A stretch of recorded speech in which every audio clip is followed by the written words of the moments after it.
ये डॉक्यूमेंट्री मापोगो नामक शेरों के एक झुंड की कहानी है, दक्षिण अफ्रीका के साबी सैंड इलाके की। शेरों के शिकार की कला और उनके सहवास को दिखाने के लिए कुछ अतिरिक्त फुटेज का भी इस्तेमाल किया गया है। कुछ दृश्य दर्शकों को विचलित कर सकते हैं।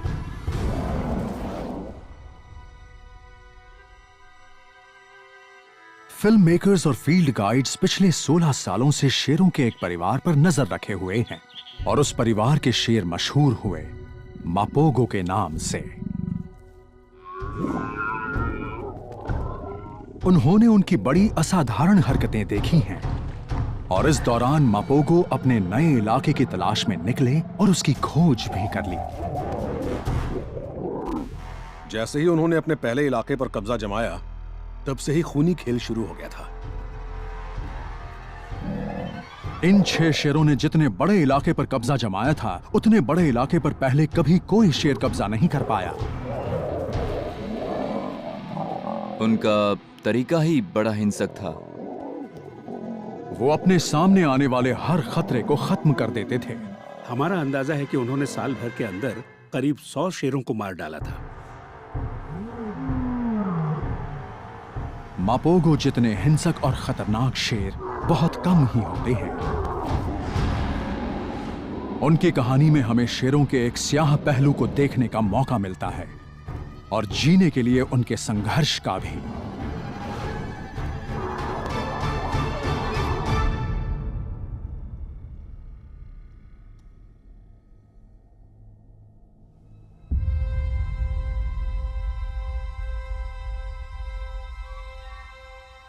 उत्तर पूर्वी दक्षिण अफ्रीका के साबी सैंड गेम रिजर्व की सरहद मिलती है क्रूगर नेशनल पार्क से।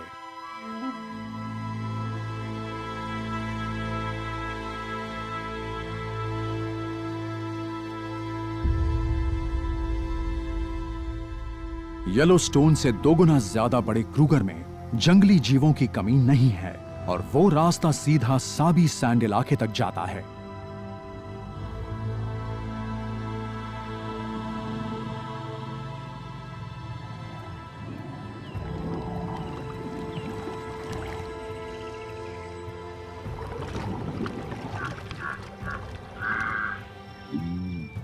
जहां इतने शिकार हों, वहां शेरों की कमी कैसे हो सकती है?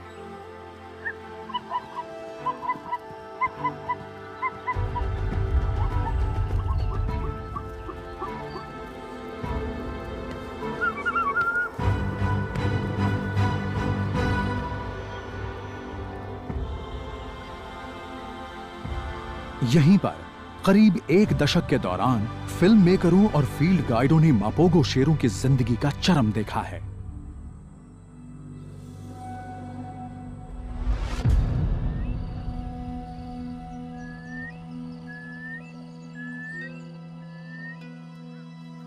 शेरों का परिवार स्पार्टा तो कई पीढ़ियों से साबी सैंड में रह रहा है। सन 2002 में वो परिवार 10 बच्चों की परवरिश कर रहा था। उनमें से 5 शेर थे।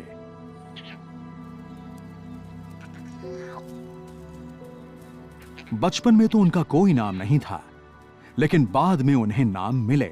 Scar, Pretty Boy, Rasta, Kinky Tail और मिस्टर टी। ये छोटे भाई बड़े होकर मापोगो के नाम से मशहूर हुए। जब वो शेर काफी छोटे थे, तब मैं भी साबी सैंड में शेरों के बीच ही था और मुझे याद है कि उस वक्त भी स्पार्टा परिवार में कई बच्चे थे। उस परिवार में 5 शेर थे, तो मुझे याद है। हमने उन शेरों को तब से देखा है जब वो कुछ महीने के थे और उसी वक्त हमें अंदाजा हो गया था कि उनमें से कुछ बच्चे दूसरों से ज्यादा दबंग और उत्सुक हैं। वो नई नई चीजों के पीछे भागते थे, नए नए जीवों का शिकार करना चाहते थे, जबकि कुछ चुपचाप अपनी जगह पर पड़े रहते, थोड़े घबराए हुए से नजर आते और दूसरों को देख देख कर ही कुछ सीखने की कोशिश करते।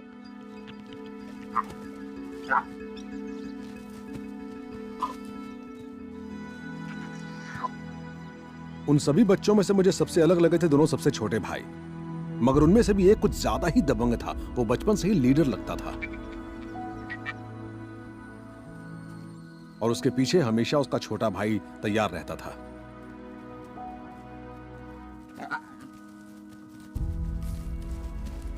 उनकी वो जुगलबंदी तो बड़ी छोटी उम्र से ही नजर आने लगी थी। बाद में पता लगा कि वो जोड़ा है मिस्टर टी और किंकी टेल का।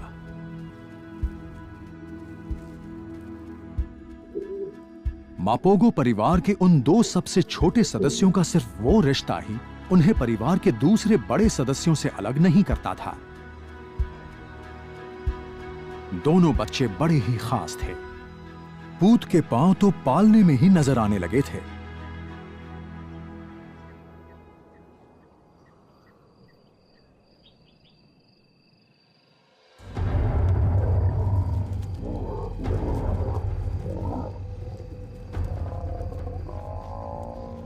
एक बार उस परिवार ने एक भैंसे को धर दबोचा। परिवार के एक बड़े सदस्य मपोगो के बाप ने उस लाश पर कब्जा जमा लिया।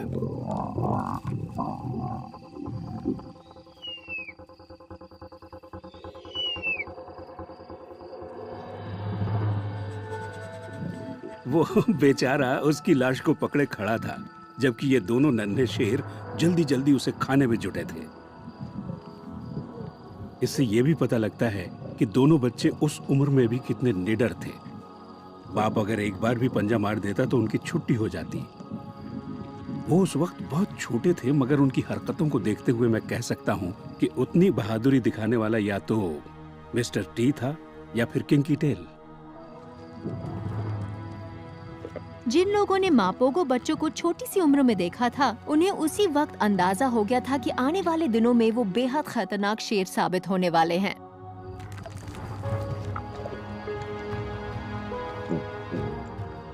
जब वो पांचों भाई साथ में थे तब हम सभी मान चुके थे कि एक दिन वो जंगल पर राज करेंगे।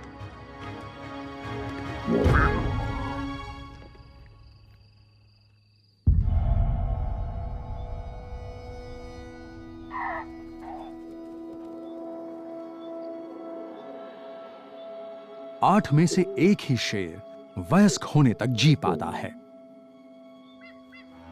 एक स्वस्थ और बड़े झुंड की रक्षा ताकतवर शेरों की जिम्मेदारी होती है, और जब उस झुंड में कोई बच्चा पैदा होता है तो उसे अपने पहले साल की मुश्किलों से लड़ने में आसानी होती है।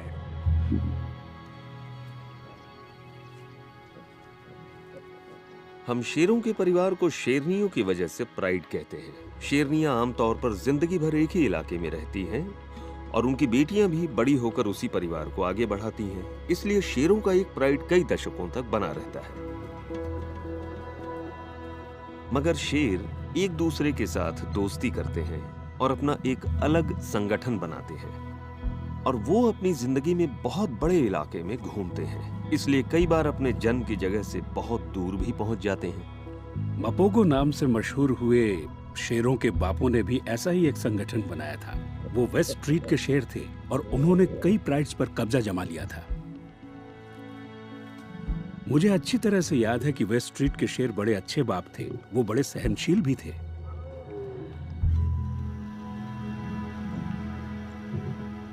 शेरों के बारे में आम विचार यही है कि वो कुछ खास नहीं करते, बस दिन भर पड़े रहते हैं, सहवास करते हैं और शेरनियों के शिकार खा जाते हैं।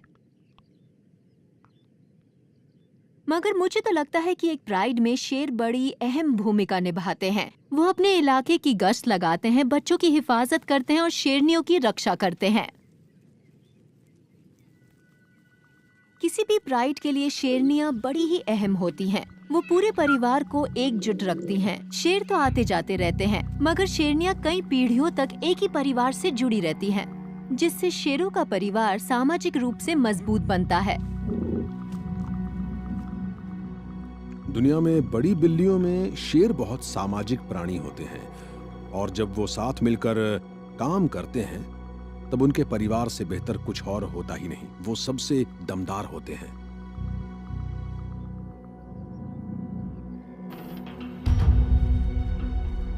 स्पार्टा प्राइड में 10 बच्चे थे, जिनमें से 5 नन्हे मापोगो भी थे।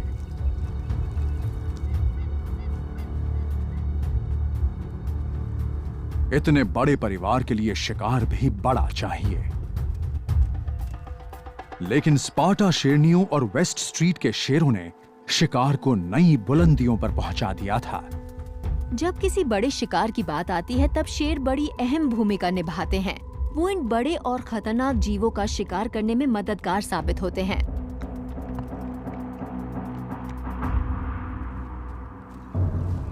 एक जिराफ जितने बड़े जीव का शिकार करना शेरों के लिए भी आसान नहीं होता और उसकी वजह है जिराफ का कद। जिराफ की एक दुलत्ती भी एक शेर का काम तमाम कर सकती है। खतरा तो बहुत ज्यादा होता है मगर कामयाबी पर इनाम भी बड़ा मिलता है।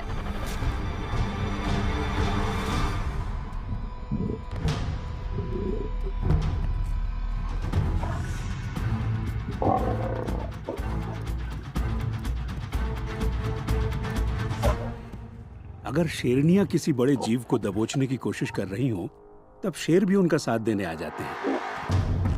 और वेस्ट स्ट्रीट के शेर भी अलग नहीं थे।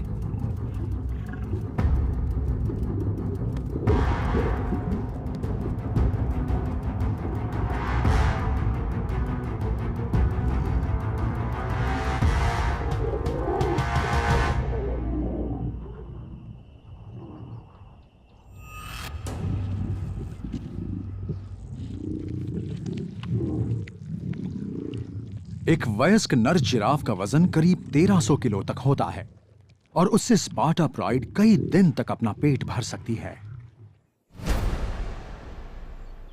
साबी सैंड जैसी जगह पर छोटे शेरों के लिए हर कदम पर खतरा मंडराता रहता है।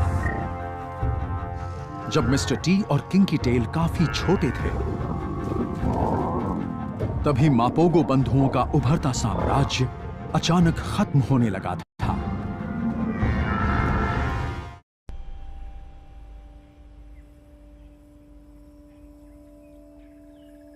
सन 2003 में मापोगो बंधु यानी Mister T, Kinky Tail, Rasta, Pretty Boy और स्कार 6 महीने से लेकर 1.5 साल तक के थे।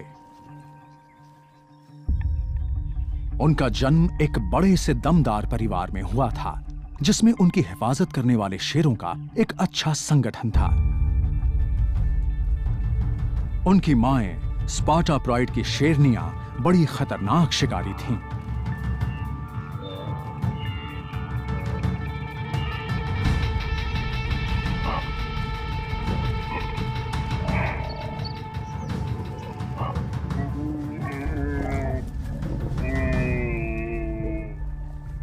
स्पार्टा शेरनियों ने उन बच्चों को उनकी जिंदगी की सबसे बड़ी चुनौती का सामना करना सिखाया था, शिकार करना। शेर के बच्चे बहुत छोटी उम्र से ही शिकार करने की कला तराशने लगते हैं। वो अपने इलाके में रहने वाले हर जीव का पीछा करते हैं। फिर वो अपना हुनर तराशने के लिए अपने इलाके से बाहर निकलते हैं और हौसला बढ़ने के बाद वो अलग अलग किस्म के शिकार पर हमला करते हैं। कई बार तो ऐसे जीवों पर भी टूट पड़ते हैं जो उनका शिकार होते ही नहीं। मैंने उन्हें साही पर हमला करते देखा है और ये तो हनी बैजर से भी भिड़ जाते हैं। ये कुछ ऐसी बातें हैं जो शेर के छोटे बच्चे अक्सर करते हैं, जो सही तो नहीं होता, पर इससे उनका आत्मविश्वास बढ़ता है और इसी तरह से सीखकर वो भविष्य में अच्छे शिकारी बन पाते हैं।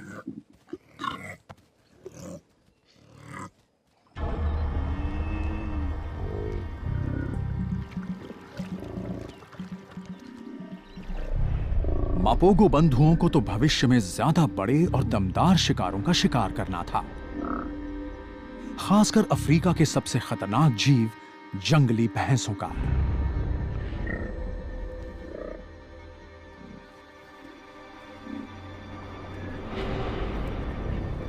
मैंने जंगली भैंसों का जो सबसे बड़ा झुंड देखा था उसमें करीब 1400 भैंसे थे। उसके अलावा भैंसों के छोटे बैचलर ग्रुप भी होते हैं जिनमें 15 से 20 भैंसे होते हैं और वो आमतौर पर नदी किनारे रहते हैं। ऐसे ही झुंड ज्यादातर शिकार बनते हैं। एक बड़े जंगली भैंसे का वजन करीब 900 किलो होता है, यानी एक औसत शेरनी के वजन से करीब 6 गुना ज्यादा और एक बड़े शेर से करीब 4 गुना ज्यादा।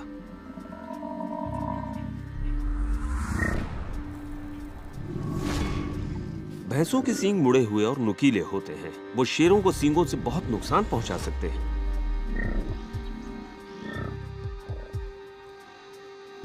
शेरों को भैंसों का शिकार करते देखना बड़ा रोमांचक होता है। लेकिन हर बार शेरों के घायल होने या मारे जाने की संभावना 50-50 होती है। आमतौर पर वो एक बार में एक ही भैंसे के पीछे भागते हैं, लेकिन अगर वो किसी अकेले भैंसे को पकड़ भी लेते हैं तो वो बहुत तेज शोर मचाता है और इस तरह से आवाज लगाकर वो अपने लिए मदद बुलाता है। उसकी गुहार सुनकर दूसरे भैंसे भी उन शेरों पर हमला करने आते हैं जो एक अकेले भैंसे को दबोचे रहते हैं। जरा सोचिए तब क्या हालत होगी जब भैंसों का पूरा झुंड टूट पड़े। हजारों हजार किलो के ये भैंसे बड़े ही आक्रामक तरीके से आतंक की दीवार की तरह शेरों पर टूट पड़ते हैं।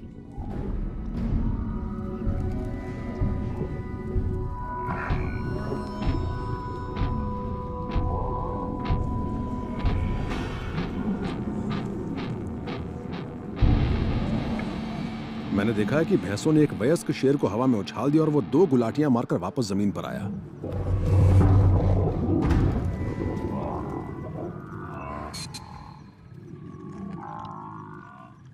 इतने खतरों के बावजूद ये नन्हे मपोगो बंधु इतने बड़े शिकार को ठिकाने लगाना तभी सीख पाएंगे जब ये खुद बड़ों के साथ शिकार में शामिल हों। शेर के बच्चे अपने परिवार से सबसे अहम सबक सीखते हैं।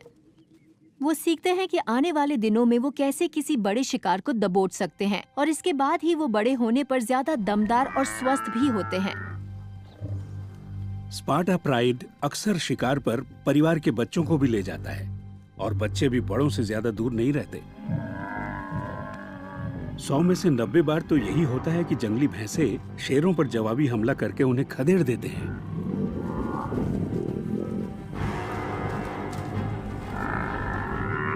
परिवार के बड़े भागने की कोशिश कर रहे हैं, लेकिन नन्हे मपोगो और उनके भाई बहन भैंसों के भड़के हुए हमलावर झुंड के बीच फंस गए हैं।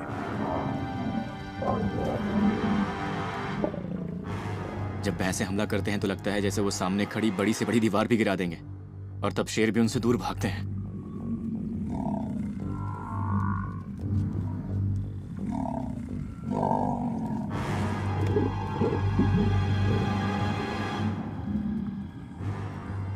मैंने उन्हें काफी दूर से ही देखा था और मुझे तो लग रहा था कि उन भैंसों के बीच फंसे बच्चे कहीं उनका शिकार न बन जाएं।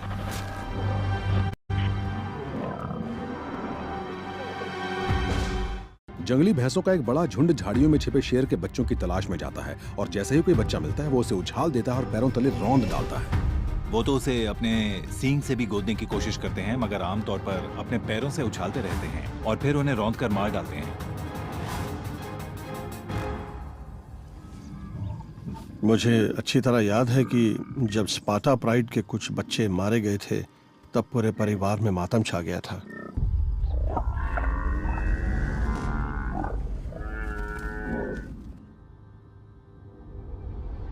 स्पार्टा परिवार के कुछ शेरों को भैंसों ने मार डाला था, मगर 5 नन्हे मापोगो खुशकिस्मत थे जो बच गए। ऐसा लग रहा था कि किस्मत ने इन भाइयों के लिए कुछ और सोच रखा है। अगर वो बच्चे भी मारे जाते तो कभी वो शानदार मापोगो गठबंधन नहीं बन पाता।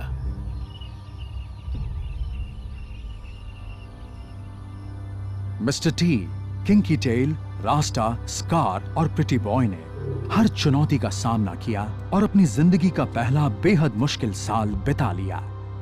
लेकिन अब उनके सामने आने वाली थी एक नई चुनौती, एक नया खतरा।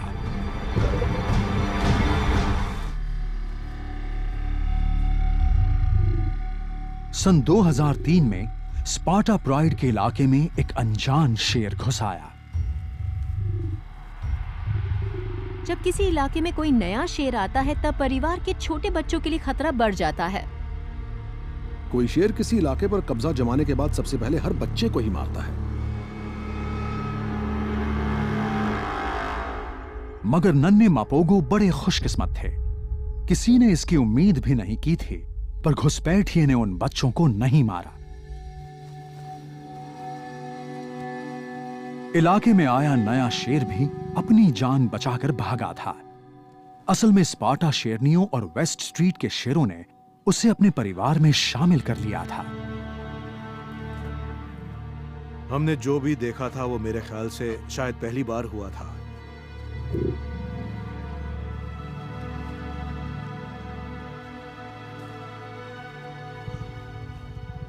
अक्सर होता यह है कि परिवार का दबंग शेर या सरदार बाहर से आए शेर को या तो मार डालता है या उसे खदेड़ देता है, लेकिन पता नहीं क्या बात थी कि उसके साथ किसी ने ऐसा नहीं किया और उसे बहुत जल्दी अपने परिवार में शामिल कर लिया।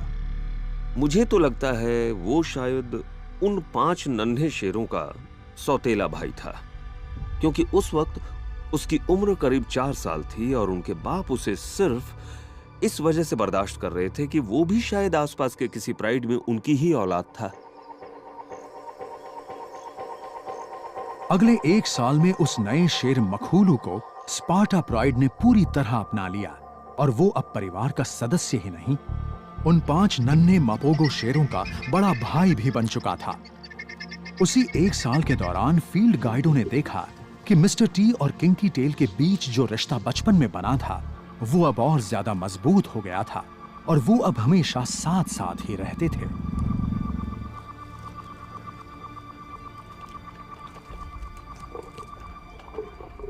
मिस्टर टी ज्यादा दबंग था और किंकी टेल उसका वफादार सिपाह सालार बन चुका था।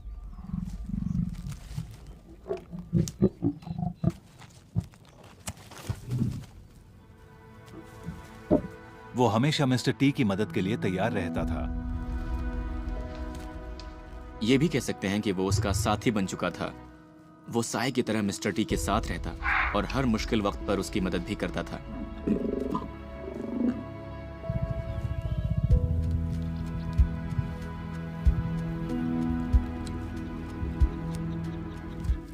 उन दोनों के बीच बड़ा ही कमाल का रिश्ता बन चुका था। उन्हें साथ रहना बहुत पसंद था और ये बहुत बड़ी बात थी।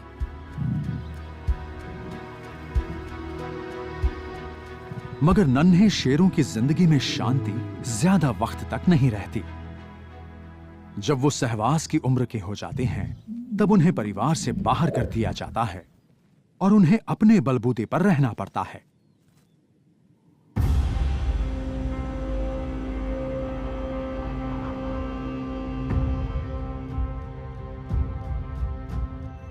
सन 2004 में 5 नन्हे मापोगो के साथ उनसे 2 साल बड़े मखूलू को भी उनके पिताओं ने अपने प्राइड से खदेड़ दिया।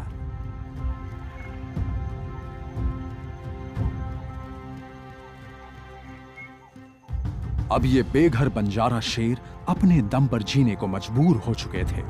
उन्हें अकेले शिकार करना पड़ रहा था और उनका अपना कोई इलाका भी नहीं था। उनके प्राइड में कोई शेरनी भी नहीं थी और उन्हें लगातार गश्त लगाते दमदार शेरों से भी खतरा बना रहता था। जब ये शेर बेघर बंजारों की तरह रहते हैं तब किसी और वक्त के मुकाबले ज्यादा शेर मारे भी जाते हैं। सबसे अहम बात यह थी कि वो सब अपनी जिंदगी के जिस मुकाम पर थे वहां उन्हें अपनी जिंदगी अपने बूते पर काटनी थी। वो घर छोड़ चुके थे। अब उन्हें अकेले ही मैदान में लड़ना था या मैदान छोड़कर भागना था। मगर वो 6 शेर थे, ये बात उनके लिए बड़ी ही अहम थी।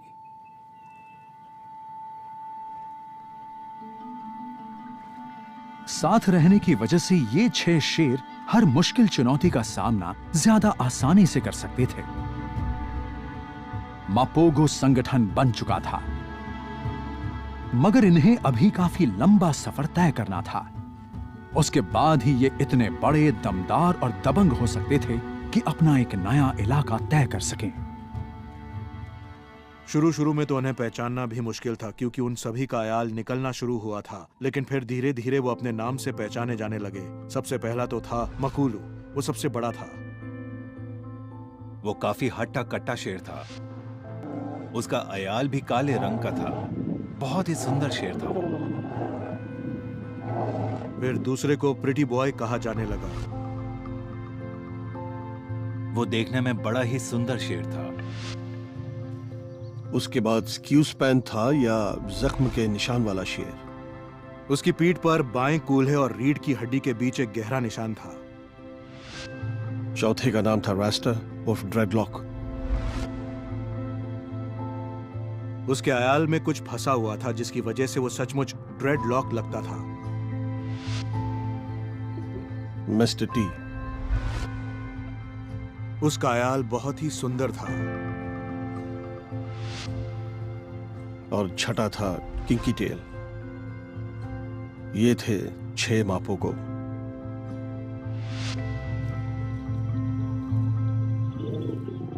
मापोगो एक स्वाजी शब्द है जिसका मतलब होता है सुरक्षा दस्ता या वो ग्रुप जो साथ में काम करता है। उस वक्त हमें इस बात का एहसास नहीं हुआ था, लेकिन आज लगता है कि हाँ, वो इसी तरह से काम करते थे। छोटे शेर जब पहली बार घर छोड़ते हैं तो 2 समस्याओं का सामना करते हैं। एक तो ये कि छोटी उम्र की वजह से वो ज्यादा समझदार नहीं होते और नर होने की वजह से वो आलसी होते हैं, इसलिए उन्हें अपना पहला शिकार करने में भी परेशानी होती है। मापोगो बंधुओं को इससे पहले कभी किसी बड़े जानवर का शिकार खुद नहीं करना पड़ा था। जीने के लिए उन्हें सबसे पहले तो शिकार करना पड़ेगा।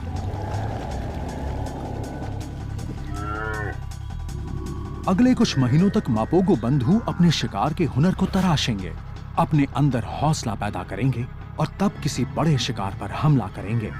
लेकिन भले ही 6 शेर साथ में हैं, फिर भी उन्हें यह सब सीखने में वक्त लगेगा।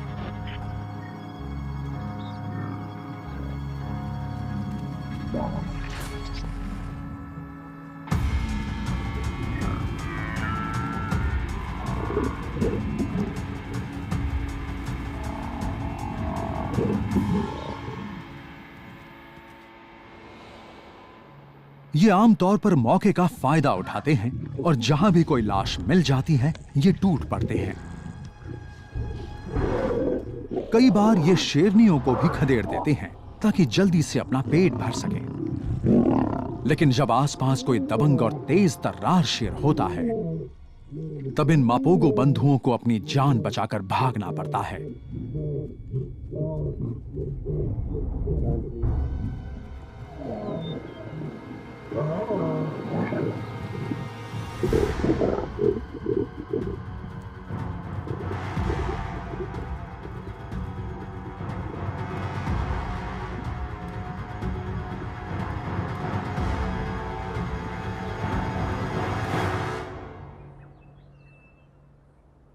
लेकिन वो वक्त भी आ गया जब मापोगो बंधु ऐसे शिकारी बन गए जो उन्हें बनना था। वो भैंसों पर ज्यादा हमले करने लगे थे, लेकिन उन्होंने दरियाई घोड़ों को भी नहीं छोड़ा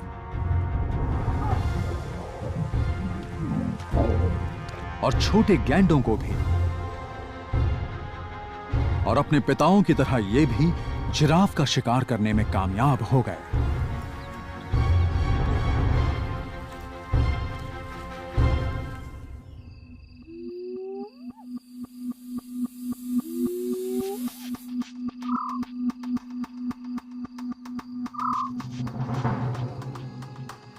उनकी सबसे बड़ी खूबी यही थी कि वो साथ मिलकर ही शिकार किया करते थे।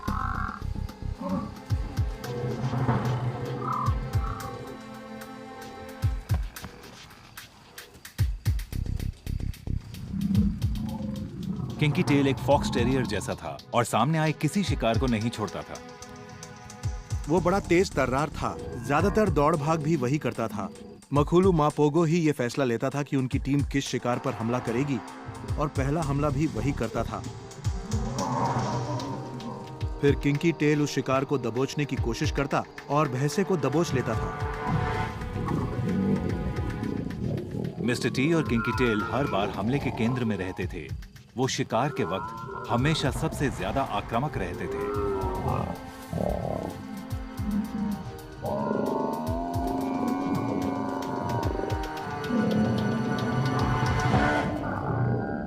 सच तो यह है कि इन शेरों ने भैंसों का शिकार करना सीख लिया था, जो इनकी कामयाबी के लिए बहुत बड़ी बात थी। वो अब काफी बड़े और दमदार हो चुके थे।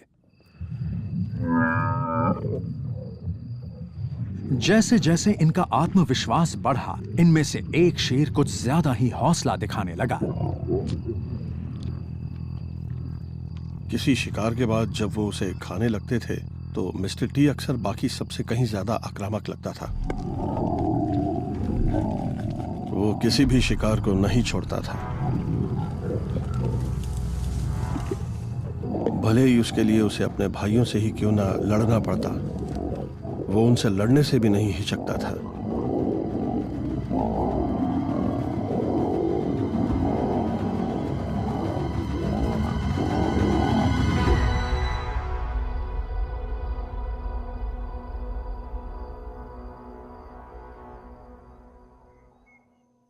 मिस्टर टी भले ही सबसे छोटा था, फिर भी वो पूरी टीम पर अपना दबदबा बनाने की पूरी कोशिश करता था। लेकिन उसके सामने एक बहुत बड़ी बाधा खड़ी थी। मपोगो बंधुओं में मखोलू के अयाल का रंग सबसे गहरा था और वही उनमें सबसे दबंग भी था। स्याह रंग के अयाल वाले शेर बड़े ही दबंग होते हैं। उनमें टेस्टोस्टेरोन ज्यादा होता है। जब भी दो शेरों का मुकाबला होता है तब यही माना जाता है कि काले अयाल वाला शेर सुनहरे अयाल वाले शेर को हरा देगा। शुरुआत में तो यकीनन मखोलू ही सब पर हावी था। वही सबका बॉस था। उसने बाकी पांचों को दूर कर रखा था।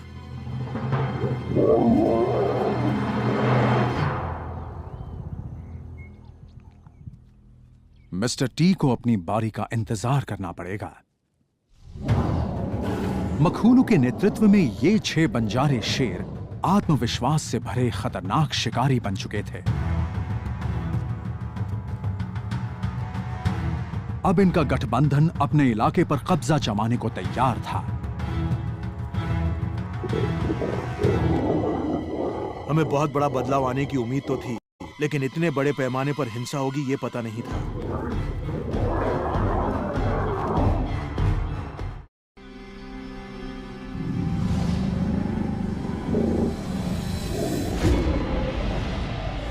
मापोगो बंधु अब अपने पहले इलाके पर कब्जा जमाने को तैयार थे।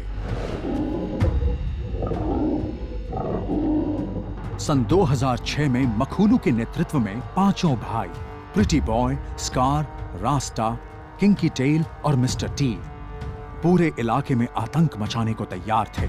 ऐसा आतंक जैसा साबी सैंड में पहले कभी नहीं देखा गया था।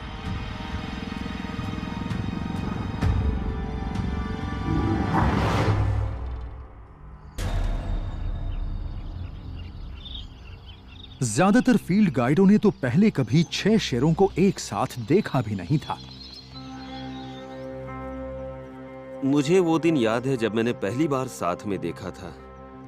उस रोज वो सुबह सुबह झील में पानी पीने आए थे। मैं समझ गया था कि वो पानी पीने जा रहे हैं, इसलिए मैंने अपनी कार उसी हिसाब से वहीं रोक ली थी।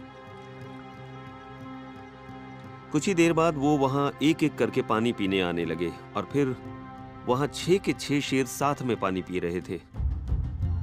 मुझे तो आज भी यकीन नहीं आता। ये मेरी आज तक की बेहतरीन फोटो है।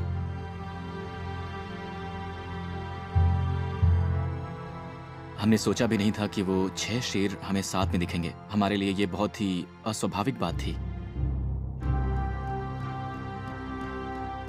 इस तरह के समूह में सबसे अहम बात होती है कि उसका आकार कितना बड़ा है। उसमें अगर 3 से 4 दमदार शेर हों, तब इस बात की संभावना ज्यादा रहती है कि वो किसी इलाके पर कब्जा जमा ले। और 6 शेरों का ये समूह तो काफी दमदार था।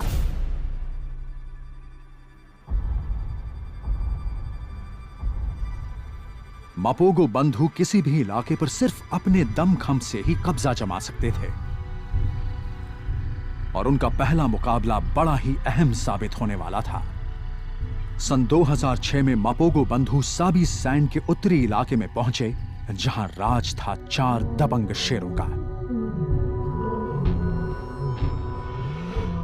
जब शेर किसी नए इलाके में जाते हैं तो शुरुआत में काफी शांत रहते हैं, मगर ये आंधी तूफान की तरह आए और कहर बनकर टूट पड़े। वो बहुत शोर मचा रहे थे, दहाड़ रहे थे। वहां पहुंचते ही उन्होंने अपने इलाके की हदबंदी शुरू कर दी।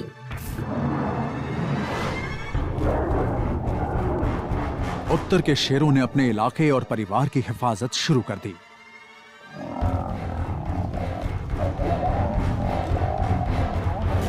मगर वो मापोगो बंधुओं के सामने टिक नहीं पाए।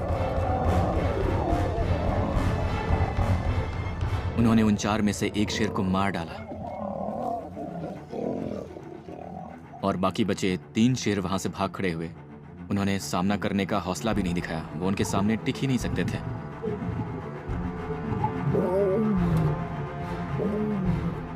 आखिरकार मापोगो बंधुओं ने काफी बड़े इलाके पर कब्जा जमा लिया।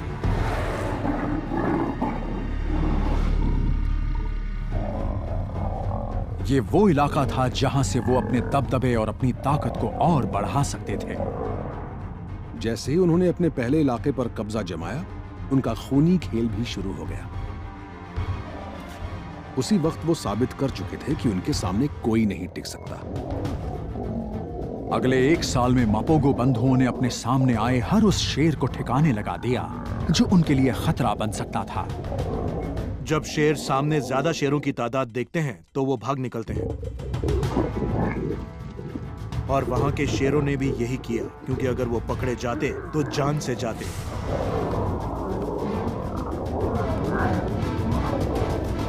ऐसा लगता था जैसे 6 गुंडे खून की होली खेलने के लिए यहाँ आए हों।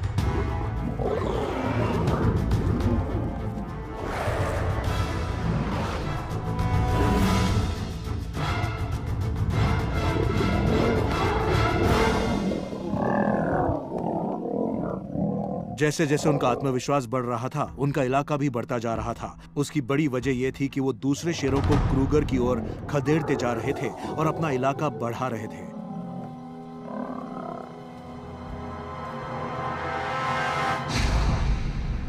किसी भी इलाके पर कब्जा जमाने के लिए सबसे जरूरी है कि उस इलाके में रहने वाले दूसरे शेरों को वहां से खदेड़ दिया जाए।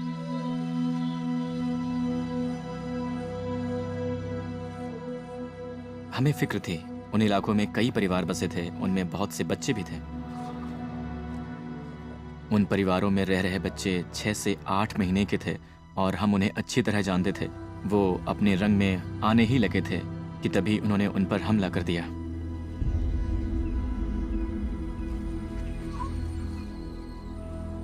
जब नए शेर किसी इलाके में आकर वहां कब्जा जमाते हैं तो सबसे ज्यादा खतरा वहां रहने वाले छोटे बच्चों को ही होता है। वो शेर वहां सौतेले बाप की भी भूमिका नहीं निभाते और ना ही दूसरे शेरों के बच्चों को पालना चाहते हैं।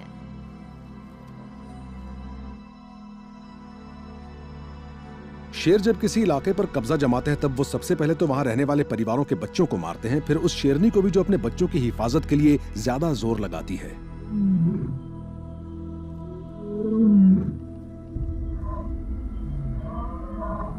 शेरनियां अपने इलाके में किसी नए शेर को देखते ही हरकत में आ जाती हैं। उसके बाद वो अपने बच्चों के करीब आ जाती हैं और फिर दूसरी शेरनियों के साथ मिलकर उस घुसपैठिए शेर का सामना करने की कोशिश करती हैं।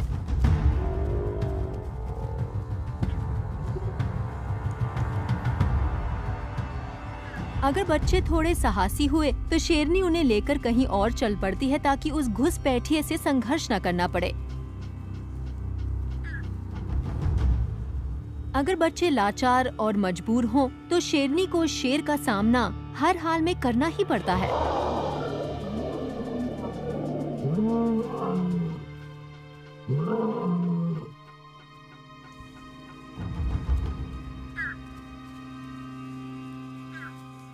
मैं ऑटवा प्राइड की निगरानी कर रहा था।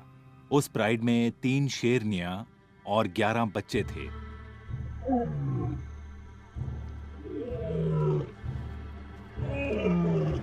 मापोगो बंधु भी उसी प्राइड की तलाश में थे और उनका उस परिवार से सामना भी हुआ। वो लड़ाई बड़ी ही हिंसक थी क्योंकि शेरनियां हर हाल में अपने बच्चों को बचाना चाहती थीं।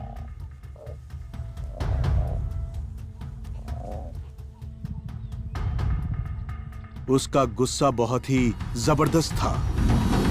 शेरनियां अपने बच्चों की जान बचाने के लिए आखिरी दम तक लड़ती हैं।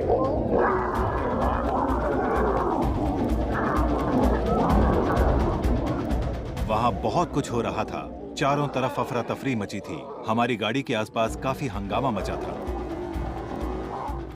एक बार तो मुझे ऐसा लगा कि एक शेरनी उन शेरों से बचने के लिए हमारी गाड़ी के ऊपर से ही कूद जाएगी। इन सभी मामलों में मापोगो बंधु छोटे बच्चों को मार रहे थे। शेरनियां अपने बच्चों को बचाना चाहती थीं, लेकिन मापोगो बंधु उनके ऊपर भी भारी पड़ रहे थे। एक भड़का हुआ शेर बस एक ही बात सोचता है, दूसरे शेर के बच्चों को मार डालो। ऐसे में उन शेरनियों के पास कोई रास्ता नहीं था। जब मां का सुरक्षा घेरा टूटा तब उन खूंखार मापोगो शेरों और ऑटवा प्राइड के छोटे बच्चों के बीच कोई दीवार नहीं रह गई थी।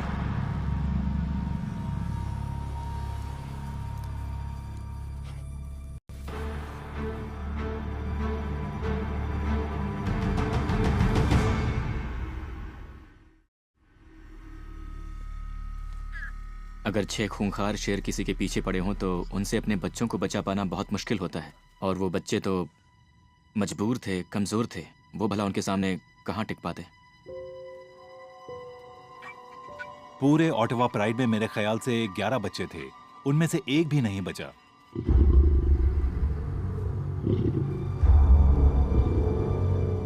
जब शेर बच्चों का शिकार करते हैं, उनकी जान ले लेते हैं, तब अच्छों का दिल दहल जाता है। मैं तो एक बायोलॉजिस्ट हूँ, मुझे मालूम है कि ऐसा होता ही है, फिर भी मैं वो नजारा नहीं देख सकती।